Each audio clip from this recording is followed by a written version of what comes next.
Hello, അഭിനവാണ്. നമ്മൾ ചെയ്തുകൊണ്ടിരുന്ന പരിപാടി എന്ന് പറയുന്നത് ഇതാ ചാപ്റ്റർ 3 9ാം ക്ലാസ്സിലെ 9th സ്റ്റാൻഡേർഡിലെ 3ാമത്തെ ചാപ്റ്റർ ലോസ് ഓഫ് മോഷനിലെ ടെക്സ്റ്റ് ബുക്ക് ക്വസ്റ്റ്യൻസ് ലാസ്റ്റ് പാർട്ടാണ്. ഇതും കൂടെ കഴിഞ്ഞാൽ ടെക്സ്റ്റ് ബുക്കിലെ എല്ലാ ക്വസ്റ്റ്യൻസും നമ്മൾ ചെയ്ത് സെറ്റാക്കി. അത് കഴിഞ്ഞാൽ എന്ത് ചെയ്യും? ലെറ്റ്സസിലേക്ക് കടക്കും. അത് സെപ്പറേറ്റ് വീഡിയോ ആയിട്ടുണ്ടാവും, പറഞ്ഞിട്ടുണ്ട്. സെപ്പറേറ്റ് വീഡിയോ ആയിട്ടുണ്ടാവും, സെപ്പറേറ്റ് പ്ലേലിസ്റ്റ് ആയിട്ടുണ്ടാവും. ഇംഗ്ലീഷ് മീഡിയത്തിനും മലയാളം മീഡിയത്തിനും വേറെ പ്ലേലിസ്റ്റ് ആയിട്ട് കിടക്കുന്നുണ്ട്. വിലയിരുത്താം അല്ലെങ്കിൽ ലെറ്റ്സസ് വേറെ, ടെക്സ്റ്റ് ബുക്ക് ക്വസ്റ്റ്യൻസ് വേറെ, ആ രീതിയിൽ തന്നെ കൊടുത്തിട്ടുണ്ട്. അതായത് ഒരു ക്ലാസ്സിന് തന്നെ 9th സ്റ്റാൻഡേർഡ് ഫിസിക്സിന് തന്നെ 2 പ്ലേലിസ്റ്റ് കിടക്കുന്നുണ്ടാവും. പിന്നെ കഴിഞ്ഞ ഏതൊരു വീഡിയോൻ്റെ അടിയിലൊക്കെ കമൻറ്റ് കണ്ടിട്ടുണ്ട്, വേറെ സബ്ജക്റ്റിൻ്റെ കൂടി കെമിസ്ട്രിയും കൂടെ നോക്കണം, അല്ലെങ്കിൽ വേറെ എന്തെങ്കിലും സബ്ജക്റ്റും കൂടെ ചെയ്തു തന്നാൽ നല്ലതേനും എന്നൊക്കെ പറഞ്ഞിട്ട് കണ്ടിട്ടുണ്ടേനും. ഉറപ്പായിട്ടും നോക്കട്ടെ. ചെയ്തിട്ട് ടെക്സ്റ്റ് വായിച്ച് നോക്കിയിട്ട് മനസ്സിലാകുന്നതാണെങ്കിൽ ഉറപ്പായിട്ടും ചെയ്ത് വെച്ചേക്കാട്ടോ. ശരി, അങ്ങനെയാണെങ്കിൽ ഇന്നത്തെ പരിപാടിയിലേക്ക് കിടക്കാം. ഇതൊക്കെ നമ്മൾ ചെയ്തു. ഏകദേശം ഇനിയൊരു 3-4 ക്വസ്റ്റ്യൻസേ ഉള്ളൂ. എവിടെ നമ്മൾ ലാസ്റ്റ് ചെയ്ത ക്വസ്റ്റ്യൻ ഇതാണ്, വരഞ്ഞിട്ടൊക്കെ അവിടെ തന്നെ കിടക്കുന്നുണ്ട്. ഇനി ചെയ്യാനുള്ള ക്വസ്റ്റ്യൻ ഇത് വലിയൊരു ക്വസ്റ്റ്യൻ ആണെന്ന് പറഞ്ഞിട്ടേനും മാറ്റി വെച്ചിട്ടുള്ള ക്വസ്റ്റ്യൻ ഒന്ന് വായിച്ചു നോക്കാം. A ball of mass 200 gram, അവിടെ തന്നെ പിടിച്ചേക്കട്ടോ, 200 gram is moving with a velocity of 30 meter/second. A person catches the ball. അപ്പോൾ ഒരു ബോൾ ഇങ്ങനെ വരുന്നുണ്ട്. 200 ഗ്രാമാണ് ബോളിൻ്റെ മാസ് വരുന്നത്. 200 gram മാസുള്ള ഈ ബോൾ മൂവ് ചെയ്തുകൊണ്ട് വരുന്നു. അതിൻ്റെ മൂവ് ചെയ്യുമ്പോഴുള്ള വെലോസിറ്റി വരുന്നത് 30 meter/second. ഇനി ഒരാൾ ആ ബോൾ ക്യാച്ച് ചെയ്യുന്നു. അപ്പോൾ ബോൾ ഇങ്ങനെ വരികയാണ്. ഈ ബോൾ ഒരാൾ ക്യാച്ച് ചെയ്യുന്നു. ബോൾ അങ്ങനെ വരുന്നതിനേക്കാളും നല്ലത് നമുക്ക് എളുപ്പം ബോൾ ഇങ്ങനെ വരുന്നത്. അപ്പോൾ ബോൾ 200 gram മാസുള്ള, അതാണ് ശ്രദ്ധിക്കേണ്ടത്, 200 gram. അപ്പോൾ തന്നെ അവനെ മാറ്റിയേക്ക്. മാസ് അവർ പറയുന്നു 200 gram ആണ്. ഇതിനെ പിടിച്ച് മാറ്റി. 200 ഡിവൈഡഡ് ബൈ 1000 gram. 200നെ 1000 കൊണ്ട് 1000 കൊണ്ട് ഹരിച്ച് കഴിഞ്ഞാൽ എത്ര വരുമെന്നറിയാം എന്ന് വിചാരിക്കുന്നു. പോയിൻറ്റ് 0.2 എന്നല്ലേ വരിക, അങ്ങനെ വരിക. 0 കട്ട് ചെയ്യുക 2/10 എന്നുണ്ടാവും. 2/10 ദാറ്റ് ഈസ് 0.2. അപ്പോൾ 0.2 കിലോഗ്രാം ഉള്ള, ഇനി ക്വസ്റ്റ്യൻ ആ രീതിയിൽ മാറ്റി വയ്ക്കും. 0.2 കിലോഗ്രാം ഉള്ള ഒരു ബോൾ മേലെ നിന്ന് താഴെയോട്ട് ഇങ്ങനെ വന്നുകൊണ്ടിരിക്കുന്നുണ്ട്. വരുമ്പോഴുള്ള വെലോസിറ്റി 30 meter/second. ഒരാൾ ആ ബോൾ ക്യാച്ച് ചെയ്യുന്നു. ക്യാച്ച് ചെയ്താൽ ബോൾ റസ്സിലേക്ക് പോകും. അതായത് സുഹൃത്തുക്കളെ, ഇവിടുത്തെ ബോളിൻ്റെ മാസ് 0.2 കിലോഗ്രാം. ബോൾ മൂവ് ചെയ്തുകൊണ്ടിരിക്കുന്ന വെലോസിറ്റി u = 30 meter/second. ഇനി കുറച്ച് കഴിഞ്ഞപ്പോൾ അത് റസ്സിലായി, അതായത് v = 0 meter/second. ഇത്രയും കാര്യങ്ങൾ അവർ തന്നിട്ടുണ്ട്. ഇനി എ ക്വസ്റ്റ്യൻ ശ്രദ്ധിച്ചോളാം. A question, if the time taken to bring the ball to rest as follows, what will be the force felt on the arm in each case? 0.3 second, 0.2 second, 0.1 second, അങ്ങനെ ഓരോ 0.3 സെക്കൻഡിലും 0.2 സെക്കൻഡിലും 0.1 സെക്കൻഡിലും ഒക്കെ കയ്യിലേക്ക് അനുഭവപ്പെട്ട force എത്രയാണ് എന്ന് calculate ചെയ്യുക എന്നുള്ളതാണ് ഒന്നാമത്തെ പരിപാടി. കണ്ടുപിടിക്കേണ്ടത് ഫോഴ്സ് കണ്ടുപിടിക്കാനുള്ള ഇക്വേഷൻ നമ്മുടെ കയ്യിൽ നേരത്തെ ഉണ്ട്. F = ma. പക്ഷേ ഇവിടെ എ തന്നിട്ടില്ല. അതുകൊണ്ട് നമ്മൾ എഴുതുന്നു F = m × എക്ക് പകരം a = v - u/t അല്ലേ. a = v - u/t എന്ന് നമ്മൾ നേരത്തെ പഠിച്ചിട്ടുണ്ട്. എന്ന് വെച്ചാൽ a കാണുന്ന സ്ഥലത്തൊക്കെ v - u/t കൊടുത്താലും പ്രശ്നമൊന്നുമില്ല എന്നുള്ളത് അതിൻ്റെ മീനിങ് അല്ലേ. അപ്പോൾ ഇവിടെ a അറിഞ്ഞൂടാത്തത് കൊണ്ട് നമ്മൾ എന്ത് ചെയ്യുന്നു, a കാണുന്നിടത്തൊക്കെ v - u/t കൊടുക്കും. അപ്പോൾ m × എക്ക് പകരം v - u/t. ഇനി ക്വസ്റ്റ്യനിലേക്ക് തിരിച്ചു പോകാം. m 0.2 ഇവിടെ എഴുതുന്നു. എമ്മിൻ്റെ സ്ഥാനത്ത് 0.2 ഇൻറ്റു v അവർ പറയുന്നത് 0 ഒരു ബ്രാക്കറ്റ് കൊടുക്കട്ടെ. ഈ സാധനത്തിൻ്റെ ബ്രാക്കറ്റിൽ ഇടുന്നതാണ് ഏറ്റവും നല്ലത്. 0 - 30 ഇവിടെ തന്നിട്ടുണ്ട്, 30 u 30 divided by T. Time ഒന്നാമത്തെ ടൈം 0.3 സെക്കൻഡ്. ശ്രദ്ധിക്കണേ, 0.3 സെക്കൻഡ്. മേലെയും താഴെയും പോയിൻ്റ് ഉണ്ട്, ഒഴിവാക്കണം. ആദ്യം തന്നെ അത് ചെയ്ത് വെച്ചാൽ നല്ലതാണ്. ഒഴിവാക്കാൻ വേണ്ടി മേലെയുള്ള ഒരു പോയിൻ്റ് ഒഴിവാക്കാൻ വേണ്ടി 10 കൊണ്ട് മൾട്ടിപ്ലൈ ചെയ്ത് സെയിം പരിപാടി താഴെയും ചെയ്തേക്കാം. 10 കൊണ്ട് മൾട്ടിപ്ലൈ ചെയ്യുക. അപ്പോൾ നമ്മുടെ ആൻസർ അടുത്ത പേജിലേക്ക് എഴുതട്ടെ. ഇപ്പോൾ ഉള്ള സാധനം കംപ്ലീറ്റ് മാറിയിട്ട് 0.2 × 10 വരുമ്പോൾ അതെന്തായി 2 ആയി. 2 × 0 - 30 എന്ന് പറഞ്ഞു കഴിഞ്ഞാൽ -30. അപ്പോൾ -30 ഇൻറ്റു എവിടെ ഇൻറ്റു 10 ചെയ്ത് കഴിഞ്ഞിട്ടുണ്ടല്ലേ. 10 ഇവിടെ കൊടുത്തു കഴിഞ്ഞപ്പോഴാണ് 2 ആയത്. അപ്പോൾ ഇവിടെ വേറെ ഒന്നുമില്ല. അടിയിലോ താഴെ ഡിവൈഡഡ് ബൈ 0.3 × 10 എന്ന് പറഞ്ഞാൽ 3 ആണ്. അപ്പോൾ 3. ഇനി മേലെയും താഴെ ആരെയും കോമൺ ആയിട്ടുണ്ടെങ്കിൽ കട്ട് ചെയ്യാം. മേലെയും താഴെയും നോക്കുമ്പോൾ പെട്ടെന്ന് 3 കോമൺ ആയിട്ടുണ്ട്. 3-ൽ എത്ര 3? ഒരു 3. 30-ൽ എത്ര 3? 30-ൽ 10 3 30. ഒരു മൈനസ് അവിടെ ഉണ്ട്. അപ്പോൾ നമ്മുടെ ആൻസർ എങ്ങനെ വരും? 2 × -10 ഡിവൈഡഡ് ബൈ 1. 2 × -10 divided by 1. അടിയിൽ 1 ഉള്ളത് നമ്മൾ മൈൻഡ് ചെയ്യാറില്ല. അപ്പോൾ 2 × -10 എന്ന് വരും. എന്ന് വെച്ചാൽ -20 ആയിരിക്കും നമ്മുടെ ആൻസർ ആയിട്ട് വരുന്നുണ്ടാവുക. -20 കണ്ടുപിടിച്ചത് ഫോഴ്സ് അല്ലേ. അപ്പോൾ ന്യൂട്ടൺ എന്ന് കൊടുത്തേക്ക് അതിൻ്റെ യൂണിറ്റ് ആയിട്ട്. ഇനിയോ അടുത്ത ക്വസ്റ്റ്യൻ ഒന്ന് നോക്കാം. അടുത്ത ക്വസ്റ്റ്യൻ ഒന്നുമില്ല, നേരത്തെ ചെയ്ത സെയിം സംഗതി തന്നെയാണ് ചെയ്യാനുള്ളത്. പോയിൻ്റ് ഇവിടെ 0.3 സെക്കൻഡ് വെച്ചല്ലേ ചെയ്തേ. അടുത്ത 0.2 സെക്കൻഡിലുള്ളത് കണ്ടുപിടിക്കണം. നോക്കാം. എം പറയുന്നുണ്ട് 0.2 കിലോഗ്രാം. ശ്രദ്ധിക്കണേ, ആ 0.2 ആണ് പറ്റിക്കുന്നുണ്ടെങ്കിൽ പറ്റിക്കാൻ സാധ്യതയുള്ളത്. പോയിൻ്റ് ഇടാൻ അങ്ങ് മറന്നു, ശ്രദ്ധിച്ചേക്കണം. 0.2 ഇൻറ്റു വി മാറുന്നൊന്നുമില്ല, വി 0 ആണ്. അപ്പോൾ 0 മൈനസ് യുവും മാറുന്നൊന്നുമില്ല, 30 തന്നെയാണ്. പിന്നെ ആരാ മാറുന്നത്? ഇവിടെ ഒരാൾ മാത്രമേ മാറുന്നുള്ളൂ, സമയം മാത്രമേ മാറുന്നുള്ളൂ. സമയം ടി, ഇവിടുത്തെ ടി പോയിൻ്റ് ഇതാ 0.2 സെക്കൻഡ്. 0.2 സെക്കൻഡ് അവിടെ എഴുതുന്നു. 0.2 സെക്കൻഡ്. ഇത് ചെയ്യാൻ കുറച്ചും കൂടി എളുപ്പമുണ്ട്. നോക്കിയോ, മേലെയും താഴെയും കോമൺ ആയിട്ട് ആരും കണ്ടെങ്കിൽ വെട്ടിക്കളയാം. മേലെയും താഴെയും കോമൺ ആയിട്ട് 0.2 കാണുന്നുണ്ട്. 0.2 ഇവിടെയുണ്ട്, 0.2 ഇവിടെയുണ്ട്, വെട്ടിക്കളയാം. ബാക്കി ആരാളുള്ളത്? ബാക്കി നോക്കുക. ആകെ 0 - 30 മാത്രമേ ബാക്കിയുള്ളൂ. 0 ന്ന് 30 കുറച്ചാൽ -30. -30 ആണ് നമ്മുടെ ആൻസർ ആയിട്ട് വരിക. -30 ന്യൂട്ടൺ എന്ന് വരും. സിമ്പിൾ. ഇനി അടുത്ത ചോദ്യം എന്ന് പറയുന്നത് സമയം വീണ്ടും മാറി. സമയം പോയിൻ്റ് എവിടെ? ഇവിടെയുണ്ട്.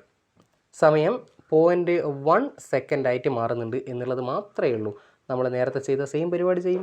F = ma. അറിഞ്ഞൂടാത്തതുകൊണ്ട് എക്ക് പകരം v - u/t. m × v - u/t. അപ്പോൾ m പറയുന്നുണ്ട് 0.2 ഇൻറ്റു വി എന്ന് പറഞ്ഞു കഴിഞ്ഞാൽ 0 തന്നെ മാറ്റമില്ല. v - u 30 തന്നെ മാറ്റമില്ല. Divided by 0.1. മേലെയും താഴെ പോയിൻ്റ് കാണുന്നുണ്ട്. കോമൺ ആയിട്ടൊന്നും കാണാത്തതിനെ കൊണ്ട് പോയിൻ്റ് ഒഴിവാക്കാൻ വേണ്ടി, താഴത്തെ പോയിൻ്റ് ഒഴിവാക്കാൻ വേണ്ടി 10 കൊണ്ട് മൾട്ടിപ്ലൈ ചെയ്യും. അതേ പരിപാടി തന്നെ മേലെയും ചെയ്യണം, അല്ലെങ്കിൽ നമ്പർ മാറിപ്പോവും. 10/10 കൊണ്ട് മൾട്ടിപ്ലൈ ചെയ്യുക. സിമ്പിളായിട്ട് അങ്ങനെ വേണമെങ്കിൽ ഓർത്ത് വെച്ചേക്കാം. 0.2-നെ 10 കൊണ്ട് 0.2-നെ 10 കൊണ്ട് മൾട്ടിപ്ലൈ ചെയ്ത് കഴിഞ്ഞാൽ ഇത് നേരത്തെയാണ്. 0.2-നെ 10 കൊണ്ട് മൾട്ടിപ്ലൈ ചെയ്താൽ അത് 2 ആയി. റെഡി? അപ്പോൾ നമ്മുടെ ആൻസർ 2 ഇൻറ്റു പിന്നെ 0 - 30 എന്ന് പറഞ്ഞാൽ -30. 2 into -30 divided by 1 into 0.1 into 10 എന്ന് പറഞ്ഞാൽ 1 ആണ് വരിക. ഡിവൈഡഡ് ബൈ 1, അതായത് 2 ഇൻറ്റു -30 എന്ന് വരും. 2 into -30 that is equal to -60 newton എന്നാണ് നമ്മുടെ ആൻസർ ആയിട്ട് വരുന്നുണ്ടാവുക. മൂന്നാമത്തെ ടൈമിൽ 0.1 സെക്കൻഡിൽ 60 - 60 ന്യൂട്ടൺ. ഓക്കെ, അത്രയും കാര്യങ്ങളാണ്. ഇനി അടുത്ത ചോദ്യം നോക്കുകയാണെങ്കിലോ, അടുത്ത ചോദ്യം ബി ക്വസ്റ്റ്യൻ വരുന്നത് in all the answers you arrived at the magnitude of force is negative. എല്ലാം നമ്മളിപ്പോൾ ചെയ്ത 3 കണ്ടീഷനിലാണെങ്കിലും ഫോഴ്സ് നെഗറ്റീവാണ്. What does it indicate? ഇത് എന്തിനെയാണ് സൂചിപ്പിക്കുന്നത്? നമ്മൾ കണ്ടുപിടിച്ച എല്ലാ ഇപ്പോൾ 0.3 സെക്കൻഡിലായാലും 0.2 സെക്കൻഡിലായാലും 0.1 സെക്കൻഡിലായാലും ഒക്കെ കണ്ടുപിടിച്ച ഫോഴ്സിൻ്റെ കൂടെ ഒരു നെഗറ്റീവ് സൈൻ ഉണ്ട് അല്ലേ? നെഗറ്റീവ് സൈൻ ഉണ്ട്. ഇതെന്തിനെയാണ് സൂചിപ്പിക്കുന്നത് എന്നാണ് ബി ക്വസ്റ്റ്യൻ ചോദിച്ചിട്ടുള്ളത്. ഇതെന്തിനെയാണ് റെപ്രസെൻ്റ് ചെയ്യുന്നത് ചോദിച്ചു കഴിഞ്ഞാൽ, എങ്ങോട്ടാണോ ഈ ഒബ്ജക്റ്റ് ചലിക്കുന്നത്, ഇവിടെ ഇപ്പോൾ ബോളല്ലേ, ബോൾ എങ്ങോട്ടാണോ പോകുന്നത് അതിൻ്റെ ഓപ്പോസിറ്റ് ഡയറക്ഷനിലാണ് ഫോഴ്സ് അപ്ലൈ ചെയ്തത് എന്ന് കാണിക്കുന്നതാണ് നെഗറ്റീവ് സൈൻ. റെഡി? എങ്ങോട്ടാണോ ഇതിൻ്റെ മോഷൻ, ബോളാണെങ്കിൽ ബോൾ, എന്തെങ്കിലും വേറെ എന്തെങ്കിലും ബോഡി ആണെങ്കിൽ ഒബ്ജക്റ്റ് ആണെങ്കിൽ എന്തോ ആവട്ടെ, ആ സാധനത്തിൻ്റെ മോഷൻ്റെ നേരെ ഓപ്പോസിറ്റ് ഡയറക്ഷനിലാണ് എന്ന് കാണിക്കാൻ വേണ്ടിയാണ് ഈ നെഗറ്റീവ് സൈന് കയറി വന്നിട്ടുള്ളത്. ലാസ്റ്റ് ക്വസ്റ്റ്യൻ നോക്ക്. C analyse the answers and arrive at A common conclusion. അത് തന്നെയാണ് നമ്മളിപ്പോൾ പറഞ്ഞിട്ടുള്ളത്. അതിൻ്റെ കൂട്ടത്തിൽ ഈ കാര്യം കൂടി പഠിച്ചു വെച്ചോ. ഈ ഒബ്ജക്റ്റിനെ പിടിച്ച് റസ്സിലേക്ക് കൊണ്ടുവരാനുള്ള അല്ലെങ്കിൽ നിശ്ചലമാക്കാനുള്ള സമയം കുറയും തോറും, സമയം കുറഞ്ഞ് ഇപ്പോൾ 0.3, 0.2, 0.1 എന്ന് പറഞ്ഞ് കുറയുമ്പോൾ അവിടെ എക്സ്പീരിയൻസ് ചെയ്യുന്ന ഫോഴ്സിൻ്റെ മാഗ്നിറ്റ്യൂഡ് കൂടി വരുന്നുണ്ട്. ടൈം കുറയുമ്പോൾ ഫോഴ്സ് കൂടുന്നു. സിമ്പിളായിട്ട് അത്രയും കാര്യങ്ങൾ മാത്രമെങ്കിലും ഓർത്ത് വെച്ചേക്കാം. ടൈം കുറയുമ്പോൾ ഫോഴ്സ് കൂടുന്നുണ്ട്, വേണമെങ്കിൽ തിരിച്ചൊന്ന് ആലോചിച്ചൂടെ. ടൈം കൂടുമ്പോൾ ഫോഴ്സ് കുറയൂലേ? അത് ചുമ്മാ അതിൻ്റെ കൂടെ പറഞ്ഞതാ. ഇവിടെ മനസ്സിലായ കാര്യം ഇത്രയേ ഉള്ളൂ. ടൈം കുറയുമ്പോൾ ഫോഴ്സ് എക്സ്പീരിയൻസ് ചെയ്യുന്ന ഫോഴ്സ് കൂടുന്നുണ്ട്. റെഡിയാണ് എന്ന് വിചാരിക്കുന്നു. ചിലപ്പോൾ കൺഫ്യൂഷൻ ഉണ്ടാകാനുള്ള സാധ്യതയുണ്ട്. ഒന്നും കൂടി അടിച്ച് കേട്ട് നോക്കുക കേട്ടോ. ശരി, ഇനി ക്വസ്റ്റ്യൻ ഉണ്ടോ? ഇനി തേർഡ് ലോ ആയിട്ട് ബന്ധപ്പെട്ടുള്ള കുറച്ച് ക്വസ്റ്റ്യൻസ് ഉണ്ട്. ബേസ്ഡ് ഓൺ ദി കൺക്ലൂഷൻസ്, നേരത്തെ നമുക്ക് കിട്ടിയ കൺക്ലൂഷൻ്റെ അടിസ്ഥാനത്തിൽ find reason for all the following statements. താഴെയുള്ള എല്ലാ സ്റ്റേറ്റ്മെൻറ്റിൻ്റെയും റീസൺ കണ്ടുപിടിക്കുക. ഒരു കാര്യം പറയട്ടെ, എല്ലാത്തിനും ഒറ്റ റീസണാണ്. നോക്കട്ടെ, ഇതാ കണ്ടോ, എ ഓപ്ഷനായിട്ട് കൊടുത്തിട്ടുള്ളത്. A statement, first statement, cricket players move their hand backward along with the ball while catching a fast moving ball. നിങ്ങൾ ക്രിക്കറ്റ് കളിയൊക്കെ കണ്ടിട്ടുണ്ടെങ്കിൽ അവർ ക്യാച്ച് ചെയ്യുമ്പോൾ പെട്ടെന്ന് അതിനെ പിടിച്ച് സ്റ്റോപ്പ് ചെയ്യുന്നതിന് പകരം ബോൾ കയ്യിൽ വന്ന് കൈയുമായിട്ടുള്ള ടച്ച് ചെയ്യുന്ന സമയം ഇങ്ങനെ കൂട്ടി ഇങ്ങനെ കൈ ഇങ്ങനെ ബേക്കോട്ടേക്ക് വലിക്കുന്നതായിട്ട് കണ്ടിട്ടുണ്ടാവും. ഇത് എന്തിനാണെന്ന് ചോദിച്ചു കഴിഞ്ഞാൽ കൈയുമായിട്ട് കോണ്ടാക്റ്റ് വരുന്ന സമയം കൂട്ടാൻ വേണ്ടിയിട്ടാണ്. നമുക്ക് നേരത്തെ മനസ്സിലായൊരു കാര്യം എന്ന് പറയുന്നത്, കോണ്ടാക്ട് ചെയ്യുന്ന സമയം കുറയുന്നതിനനുസരിച്ചിട്ട് എക്സ്പീരിയൻസ് ചെയ്യുന്ന ഫോഴ്സ് കൂടും എന്ന് വെച്ചാൽ തിരിച്ചാലോചിച്ചൂടെ. സമയം കൂട്ടിയാൽ സമയം കുറഞ്ഞാൽ എക്സ്പീരിയൻസ് ചെയ്യുന്ന ഫോഴ്സ് കൂടും. അങ്ങനെയാണെങ്കിൽ സമയം കൂട്ടിയാൽ എക്സ്പീരിയൻസ് ചെയ്യുന്ന ഫോഴ്സ് കുറയൂലേ? എന്ന് വെച്ചാൽ വേദന കുറയൂലേ? അങ്ങനെ വേദന കുറയ്ക്കാൻ വേണ്ടിയിട്ടാണ് ഇവരിങ്ങനെ ചെയ്യുന്നത്. രണ്ടാമത്തെ ഓപ്ഷൻ നോക്ക്. In the game of football while the goalkeeper catches the ball coming into the goal post, he moves his hands backward along with the ball. നേരത്തെ ക്രിക്കറ്റുകാരൻ്റെ കാര്യം പറഞ്ഞ പോലെ തന്നെ, ക്രിക്കറ്റ് പ്ലെയറിൻ്റെ കാര്യം പറഞ്ഞ പോലെ തന്നെ, ഫാസ്റ്റായിട്ട് മൂവ് ചെയ്യുന്ന സാധനത്തിന് പെട്ടെന്ന് പിടിച്ച് ഏൽപ്പിച്ചാൽ പെട്ടെന്ന് റസ്സിലേക്ക് പോകുമ്പോൾ ഭയങ്കര വേദന കയ്യിൽ വരും. എന്ന് വെച്ചാൽ ഇമ്പൾസീവ് ഫോഴ്സ് അല്ലേ? അത് തന്നെയാണ് സംഗതി. ഇമ്പൾസീവ് ഫോഴ്സാണ്. കുറഞ്ഞ സമയം കൊണ്ട് കൂടുതൽ ഫോഴ്സ് കയ്യിൽ എക്സ്പീരിയൻസ് ചെയ്യും. അത് ഒഴിവാക്കാൻ വേണ്ടിയിട്ട് സമയം കൂട്ടാനുള്ള ഒരു പരിപാടിയാണ് ഈ കൈ ബാക്കോട്ട് വലിക്കുക എന്നുള്ളത്. കൈ ബാക്കോട്ട് വലിക്കുമ്പോൾ സ്റ്റോപ്പ് ചെയ്യാനുള്ള സമയം കൂടും. സമയം കൂടിയാൽ ഫോഴ്സ് കുറയും, എക്സ്പീരിയൻസ് ചെയ്യുന്ന ഫോഴ്സ് കുറയും. നോക്കുക, അടുത്തത് സെയിം ക്വസ്റ്റ്യനാണ്. ഈ സാധനത്തിനെ ഒന്ന് നോക്കി വെച്ചേക്ക്. ഈ രണ്ടാളുകളെ ഒന്ന് നോക്കി വെച്ചോ, സിയും ഡിയും. A foam bed is placed in a pole vault pit. Pole vault pit എന്ന് പറഞ്ഞാൽ ഈ വലിയൊരു വടി പിടിച്ച് ഓടി വന്നിട്ട് ഹൈ ജമ്പ് പോലെ കുത്തി ചാടുന്ന പരിപാടിയില്ലേ, അതാണ് പോൾ വാൾട്ട് കളി. ഇനി അങ്ങനെ വന്ന് ചാടി വീഴുന്ന ആളുകൾ വീഴുന്ന ഭാഗത്ത് ഒന്നെങ്കിൽ കുറേ മണ്ണ് കളിച്ചിട്ടുണ്ടാവും. മിക്കവാറും മണ്ണല്ല, ഫോം ബെഡ് ഉണ്ടാവും. എന്ന് വെച്ചാൽ പഞ്ഞിക്കടക കൊണ്ടുപോയിട്ടുണ്ടാവും. അല്ലെങ്കിൽ അത്രയും ഹൈറ്റിൽ നിന്ന് നിലത്ത് പോകുമ്പോൾ ടക്കന് അടിച്ച് എന്തെങ്കിലും കാര്യമായ പരിക്കൊക്കെ പറ്റും. ചിലപ്പോൾ മരിച്ചെല്ലാം പോയില്ല, അത്ര ഹൈറ്റിൽ നിലം പോകുമ്പോൾ. അത് ഒഴിവാക്കാൻ വേണ്ടിയിട്ടാണ് ഫോം ബെഡ് ഇടുന്നത്. എന്താ അവിടെ സംഭവിക്കുന്നത്? ഈ വന്ന് വീഴുന്ന അത്ലറ്റും നിലവുമായിട്ടുള്ള ആ കോണ്ടാക്റ്റിൽ വരുന്ന സമയം കൂട്ടാൻ വേണ്ടിയിട്ടാണ് ചെയ്യുന്നത്. സമയം കൂട്ടിയാൽ എക്സ്പീരിയൻസ് ചെയ്യുന്ന ഫോഴ്സ് കുറയും. അങ്ങനെ എക്സ്പീരിയൻസ് ചെയ്യുന്ന ഫോഴ്സ് കുറയ്ക്കാൻ വേണ്ടി കൂടുതൽ സമയം എടുത്ത് റസ്സിലേക്ക് വരാൻ വേണ്ടി കൂടുതൽ സമയം കൊടുക്കാൻ വേണ്ടിയിട്ടാണ് ഈ ഫോം ബെഡ് ഇടുന്നത്. അടുത്ത നോക്ക്. Sponge or hay is kept between glass vessels while packing. വണ്ടിയിലൊക്കെ കൊണ്ടുപോകുമ്പോൾ ഗ്ലാസിൻ്റെ സാധനങ്ങളൊക്കെ, കുപ്പി ഗ്ലാസ് അതുപോലെയുള്ള സാധനങ്ങളൊക്കെ കൊണ്ടുപോകുമ്പോൾ ഒന്നെങ്കിൽ ആ ഗ്ലാസിൻ്റെ ഇടയിൽ സ്പോഞ്ചോ കാർബോർഡോ അല്ലെങ്കിൽ വൈക്കോലോ, ഹെയ് എന്ന് പറഞ്ഞാൽ വൈക്കോലല്ലേ, വൈക്കോലോ ഒക്കെ കുത്തി തിരികെ വെച്ചേക്കും. എന്തിനാണെന്ന് വെച്ച് കഴിഞ്ഞാൽ ഇത് തമ്മിലടിച്ച് പൊട്ടി പോകാണ്ടിരിക്കാൻ വേണ്ടിയിട്ടാണ്. അപ്പോൾ കൊണ്ടുപോകുന്നതിൻ്റെ ഇടയിൽ വണ്ടി ഒന്ന് ഗട്ടറിലൊക്കെ വീഴുമ്പോൾ എന്താവും, ഈ ഗ്ലാസ് തമ്മിൽ കുറച്ച് സമയത്തേക്ക് പെട്ടെന്ന് വന്നിട്ട് ഒന്ന് തട്ടിയിട്ട് അങ്ങ് പോകും. അങ്ങനെ പൊട്ടി പോവാതിരിക്കാൻ വേണ്ടിയിട്ടാണ് ചെയ്യുന്നത്. എന്താ സംഗതി എന്ന് വെച്ചാൽ ഇമ്പൾസീവ് ഫോഴ്സ് തന്നെയാണ് ഇവിടത്തെയും കൺസെപ്റ്റ്. ഇമ്പൾസീവ് ഫോഴ്സ് തന്നെയാണ്. രണ്ട് ഗ്ലാസ്സുകൾ തമ്മിലുള്ള കോണ്ടാക്റ്റ് ചെയ്യുന്ന സമയം കൂട്ടുക. അങ്ങനെ സമയം കൂട്ടിയാൽ എക്സ്പീരിയൻസ് ചെയ്യുന്ന ഫോഴ്സ് കുറയും. എക്സ്പീരിയൻസ് ചെയ്യുന്ന ഫോഴ്സ് കുറഞ്ഞാൽ സാധനം പൊട്ടിപ്പോകാനുള്ള ചാൻസ് കുറയും. പൊട്ടിപ്പോവാണ്ട് നമുക്ക് എവിടെയാണോ എത്തിക്കേണ്ടത് അവിടെ എത്തിക്കാൻ വേണ്ടി പറ്റും. അതിനാണ് ഇതിനിടയിൽ സ്പോഞ്ചോ വൈക്കോലോ അങ്ങനെയുള്ള കാർബോർഡോ എന്തെങ്കിലുമൊക്കെ വെച്ച് കൊടുക്കുന്നത്. ഇത് നല്ലൊരു ക്വസ്റ്റ്യനാണ്. ഇത് ഇങ്ങനെ തന്നെ സ്റ്റേറ്റ്മെൻ്റ് ആയിട്ട് 1 മാർക്കിനൊക്കെ ചോദിക്കാനുള്ള ചാൻസ് ഉണ്ട്. നോക്കി വെച്ചേക്കണം പരീക്ഷയ്ക്ക് കേട്ടോ. അടുത്ത് വീണ്ടും റീസൺ പറയാനുള്ള ക്വസ്റ്റ്യനാണ്. ഇതല്ല ഇത് കണ്ടോ. Find the reason for the following statement and record them in the science diary. നിങ്ങളുടെ പുസ്തകത്തിൻ്റെ അകത്ത് നിങ്ങളോട് കണ്ടുപിടിക്കാനുള്ള ക്വസ്റ്റ്യനാണ്. ഞാൻ ജസ്റ്റ് ഒന്ന് ഹെൽപ്പ് ചെയ്യാം. ഫസ്റ്റ് സ്റ്റേറ്റ്മെൻറ്റ് എന്ന് പറയുന്നത് വൈൽ റോയിങ് എ ബോട്ട് തുഴഞ്ഞുകൊണ്ട് തോണി തുഴഞ്ഞുകൊണ്ട് പോകുമ്പോൾ the water is push back but the boat moves forward. Third law ആയിട്ട് കണക്ട് ചെയ്ത് പറയണം. തോണി കയറി കുത്തറുണ്ട്. ഇത് പുഴയാണെന്ന് വിചാരിക്കുക, ഇത് തോണിയാണ് എന്ന് വിചാരിക്കുക. തോണിയിൽ ഇരുന്നിട്ട് നമുക്ക് മുന്നോട്ടാണ് പോകേണ്ടതെങ്കിൽ ഇവിടെ നിന്ന് തുഴയിട്ടിട്ട് നമ്മൾ ബാക്കോട്ടാണ് തുഴയുക. ബാക്കോട്ട് തുഴഞ്ഞാലാണ് മുന്നോട്ട് പോവുക. അവിടെ കാരണമൊന്നുമില്ല, ന്യൂട്ടൻ്റെ തേർഡ് ലോ ആണ്. ഒരു ആക്ഷന് എന്ത് ആക്ഷൻ ആണെങ്കിലും അതിന് ഈക്വൽ ആൻഡ് ഓപ്പോസിറ്റ് ആയിട്ടുള്ള റിയാക്ഷൻ കിട്ടൂലേ, അതാണ് അല്ലെങ്കിൽ ആ ഒരു പ്രിൻസിപ്പിളാണ് ഇവിടെ യൂസ് ചെയ്യുന്നത്. കിട്ടിയിട്ടുണ്ട് എന്ന് വിചാരിക്കുന്നു. ഇനി റോക്കറ്റിൻ്റെ കാര്യമാണ് അടുത്ത പറയുന്നത്. ഇവിടെ ചിത്രം കൊടുത്തിട്ടുണ്ട്, അതുകൊണ്ട് വരച്ച് കൊളാക്കണ്ട. ചിത്രം കൊടുത്തിട്ടുണ്ട്. റോക്കറ്റ് പോകുമ്പോൾ ഭയങ്കര ശക്തിയിൽ താഴോട്ട് ഇങ്ങനെ പുകയും തീയും ഒക്കെ പോകുന്ന കാണും. ആ സാധനങ്ങളൊക്കെ താഴോട്ട് പോകുന്നതിൻ്റെ ഈ ഒരു എഫക്റ്റ് കൊണ്ടാണ് ഈ ചങ്ങായി റോക്കറ്റ് മുകളിലേക്ക് പോകുന്നത്. അപ്പോൾ ഇവിടെയും എന്താണ് ന്യൂട്ടൻ്റെ തേർഡ് ലോ തന്നെയാണ് ഇവിടെയും യൂസ് ചെയ്തിട്ടുള്ളത്. For every action there is an equal and opposite reaction. ഇവിടുത്തെ ആക്ഷൻ എന്ന് പറയുന്നത് പുകയും സംഗതിയൊക്കെ താഴോട്ട് പോകുക എന്നുള്ളതാണ്. തീയും പുകയൊക്കെ താഴോട്ട് പോവുക.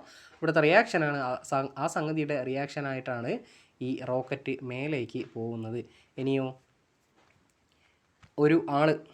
ഒരാൾ ഇത് കരയാണ് എന്ന് വിചാരിക്കാം. ഇത്രയും ഭാഗത്ത് വെള്ളമുണ്ട്, അതിലൊരു തോണിയുണ്ട്. ഈ തോണിയിൽ ഒരു ചങ്ങായി നിൽക്കുന്നുണ്ട്. ഈ ചങ്ങായി ഇവിടെ നിന്നിട്ട് അങ്ങോട്ടേക്ക് ജമ്പ് ചെയ്യാം. കരയിലേക്ക് ജമ്പ് ചെയ്യുമ്പോൾ തോണി അങ്ങ് ബേക്കോട്ട് പോകും. ശ്രദ്ധിച്ചിട്ടുണ്ടോ? അല്ലെങ്കിൽ അടുത്ത പ്രാവശ്യം തോണി കയറി തുള്ളുമൊക്കെ നോക്കാം. അപകടമൊന്നും വരുത്തിയേക്കരുത്.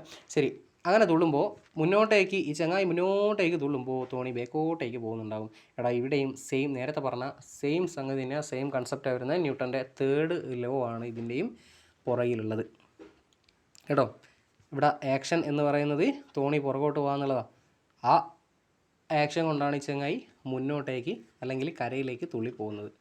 ഇനി അടുത്ത ക്വസ്റ്റ്യൻ നോക്കുകയാണെങ്കിൽ മേലുള്ള ഇത് നോക്കണ്ട കേട്ടോ, അത് സ്ക്രീൻഷോട്ടിൻ്റെ കൂടെ കയറിപ്പോയതാണ്. Answer the following questions and justify them. വീണ്ടും എഴുതാനുള്ള തേർഡ് ലോന് അങ്ങനെ ഒരു സംഗതി ഉണ്ട്. ഫസ്റ്റ് സെക്കൻഡ് ലോനൊക്കെ നമ്മൾ പ്രോബ്ലമാണ് ചെയ്തതെന്ന് വെച്ചാൽ തേർഡ് ലോന് മിക്കവാറും ഈ എക്സ്പ്ലനേഷൻ കൊടുക്കുക അല്ലെങ്കിൽ ജസ്റ്റിഫൈ ചെയ്യുക എന്നുള്ള അല്ലെങ്കിൽ റീസൺ പറയുക എന്നുള്ള രീതിയിലായിരിക്കും തേർഡ് ലോൻ്റെ മുകളിൽ ക്വസ്റ്റ്യൻ വരിക മിക്കവാറും കൂടുതലും. ക്വസ്റ്റ്യൻ എന്താ അല്ലെങ്കിൽ സ്റ്റേറ്റ്മെൻറ്റ് എന്താ? Action and reaction are equal and opposite. If so will they cancel each other. ഇവിടെ ആക്ഷനും റിയാക്ഷനും ഈക്വൽ ആൻഡ് ഓപ്പോസിറ്റ് ആണ് എന്ന് പഠിച്ചിട്ടുണ്ട്. ആക്ഷനും റിയാക്ഷനും ഇല്ലെങ്കിൽ ഇപ്പോൾ പഠിച്ചോ, ആക്ഷനും റിയാക്ഷനും ഈക്വൽ ഇൻ മാഗ്നിറ്റ്യൂഡ് ആയിരിക്കും, അതുപോലെ ഓപ്പോസിറ്റ് ഇൻ ഡയറക്ഷനും ആയിരിക്കും. ഡയറക്ഷൻ ഓപ്പോസിറ്റ് ആയിരിക്കും, പക്ഷേ അതിൻ്റെ മാഗ്നിറ്റ്യൂഡ് വരുന്നത് സെയിം ആയിരിക്കും കേട്ടോ, സെയിം ആയിരിക്കും. പക്ഷേ അങ്ങനെയാണെങ്കിൽ ഇത് രണ്ടും ക്യാൻസലായി പോകേണ്ടതല്ലേ? അങ്ങനെ ക്യാൻസലായി പോകുന്നില്ല. അതെന്തുകൊണ്ടാണ്? ക്യാൻസലായി പോകത്തതിന് കാരണം ആക്ഷൻ ഉണ്ടാകുന്നത് ഒരു ബോഡിയിലും റിയാക്ഷൻ ഉണ്ടാകുന്നത് അടുത്ത ബോഡിയിലാണ്. നമ്മൾ നേരത്തെ പറഞ്ഞ ഈ ചങ്ങായി ജമ്പ് ചെയ്യുന്ന കാര്യം പറഞ്ഞില്ലേ, ഇവിടെ ആക്ഷൻ ഉണ്ടായത് ഇവിടെയും റിയാക്ഷൻ ഉണ്ടായത് ഈ മുന്നോട്ടേക്ക് ജമ്പ് ചെയ്ത് പോകുക എന്നുള്ളതല്ലേ. റോക്കറ്റിൻ്റെ കാര്യം നോക്ക്, ആക്ഷൻ എന്ന് പറഞ്ഞത് താഴേക്ക് തീയും പുകയൊക്കെ വിടുക എന്നുള്ളതാണ്. അതിൻ്റെ റിയാക്ഷനായിട്ടാണ് റോക്കറ്റിലേക്ക് കിട്ടിയിട്ടുള്ളത്. മറ്റേത് നിലത്തേക്ക് എന്തൊക്കെയോ സാധനം വിട്ട് അതിൻ്റെ റിയാക്ഷൻ റോക്കറ്റിലേക്ക് കിട്ടി. അപ്പോൾ ആക്ഷനും റിയാക്ഷനും എക്സ്പീരിയൻസ് ചെയ്യുന്നത് ഡിഫറെൻറ്റ് ബോഡീസിലായതുകൊണ്ടാണ്, ആക്ഷനും റിയാക്ഷനും ഡിഫറെൻറ്റ് ബോഡീസിൽ എക്സ്പീരിയൻസ് ചെയ്യുന്നതിനെ കൊണ്ടാണ് അത് ക്യാൻസൽ ചെയ്യാതെ ആയി പോകുന്നത്. രണ്ടും ക്യാൻസൽ ആവില്ല എന്നുള്ള കാര്യം ഓർത്ത് വെച്ചേക്കാം. നല്ല ക്വസ്റ്റ്യനാണ്. ഇതും തേർഡ് ലോ ആയിട്ട് ബന്ധപ്പെട്ട് ചോദിക്കാൻ സാധ്യത കൂടുതലുള്ളൊരു ക്വസ്റ്റ്യനാണ്. രണ്ടാമത്തെ statement, if you are pushing a vehicle standing on ice will the vehicle move. ഐസിൻ്റെ മുകളിൽ കയറി നിന്നിട്ട് വണ്ടി തള്ളിയാൽ തള്ളാൻ പറ്റുമോ എന്നുള്ളതാണ്.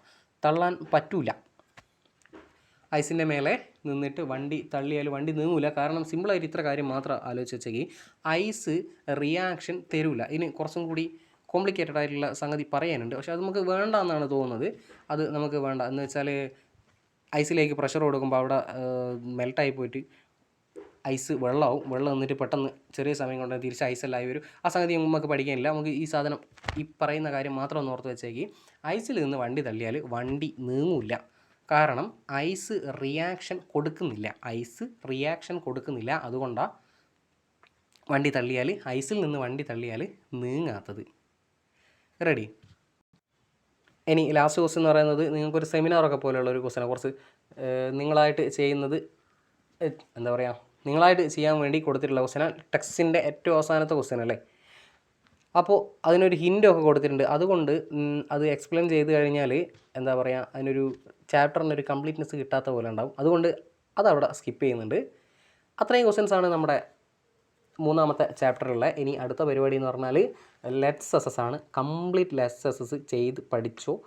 ലെറ്റ്സ് അസസ്സിലുള്ള ക്വസ്റ്റ്യൻസ് അങ്ങനെ തന്നെ അടുത്ത എക്സാമിന് വരും, ഉറപ്പായിട്ടും വരും. നിങ്ങളുടെ സ്കൂളിൽ നടത്തുന്ന എക്സാമിലായാലും വരും, അല്ലാതെ ഗവൺമെൻറ് നടത്തുന്ന ഹാഫ് ഇയർലി എക്സാമൊക്കെ വരുന്നില്ലേ ഡിസംബറിൽ, എപ്പം ടക്കനെ വരും. നോക്കി വെച്ചേക്കുക. അതിലൊക്കെ ഉറപ്പായിട്ടും ലെറ്റ്സ് അസസ്സിലെ ക്വസ്റ്റ്യൻ വരും. നിങ്ങളൊന്നുമില്ലെങ്കിൽ ഇപ്പോൾ കഴിഞ്ഞ കാക്കൊല്ല പരീക്ഷയില്ലേ, അതിലുള്ള ക്വസ്റ്റ്യൻസ് ഒന്ന് ഒറ്റ റൗണ്ട് വായിച്ചു നോക്കുക. എന്നിട്ട് നിങ്ങളുടെ ടെക്സ്റ്റിൻ്റെ അകത്തുള്ള 1ാമത്തെയും 2ാമത്തെയും 3ാമത്തെയും ചാപ്റ്ററിലുള്ള ലെറ്റ്സ് അസസും ഒന്ന് വായിച്ചു നോക്കുക. അങ്ങനെ കോപ്പി ചെയ്ത് വെച്ച പോലെ ക്വസ്റ്റ്യൻസ് ഉണ്ടാവും. ടെക്സ്റ്റിൻ്റെ അകത്തുള്ള ക്വസ്റ്റ്യനും ഉണ്ടാവും, ലെറ്റ്സ് അസസിലുള്ള ക്വസ്റ്റ്യനും ഉണ്ടാവും. അപ്പോൾ ലെറ്റ്സ് അസസ് ഉറപ്പായിട്ടും പഠിച്ചു പോവുക. ഇമ്പോർട്ടൻ്റ് ആയിട്ടുള്ള കാര്യമാണ്. And thank you for watching. അടുത്ത വീഡിയോയിൽ കാണാം.